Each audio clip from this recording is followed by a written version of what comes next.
فیلمی ئالودە بەرهەمی دەستگای میدیای کوردسات و لە دەرهێنانی سیروان محەممەد دوایەوەی کە لەسەر شاشەکانی سینەماکان لە کوردستان نمایشکرا ئێستا گشتی ئەوروپای دەست پێ کردو و لە لەندەن نمایشکرا.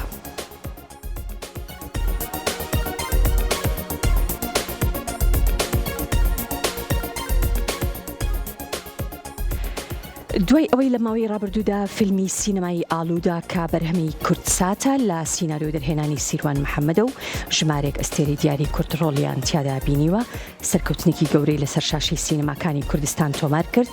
لە ئێستادا ئەو فیلمە سینەماییە گشتی ئەوروپای دەست پێ کردو و یەکەم وێستگەشی بە سپۆنسەری ماڵی هونەری مریەم خان لە شاری لەندەن نمایشکرا.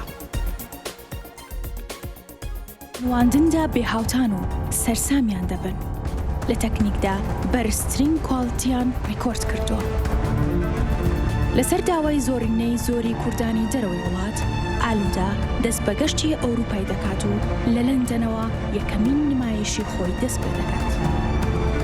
ئالودە پڕبینەرترین فیلمی سینەمای کوردی لە سیناریۆ و دەرهێنانی سیروان محەممەد. بۆ وەرگرتنی زانیاری و دەستکەوتنی تێکت سەردانی ئەم لینکە بکە. ئەم فیلمە بەڕاستی ناوازەیە، یەکێکە لە باشترین فیلمە کوردەکان کە تا ئێستا بینیوە.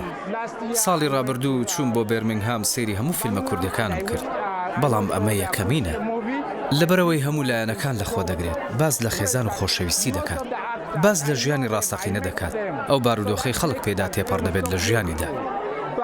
زۆر سپاسیان دەکەین، من زۆر دڵخۆش بووم بە ئەکتەرەکان، دەیان ناسم، فیلمەکەیان زۆر جوان کردووە، بەڵام بەڕاستی باز لە ژیانی ڕاستەقینە و کۆمەڵگە و خۆشەویستی دەکات. بۆیە من پێشنیاری فیلمەکە دەکەم بۆ هەمووان.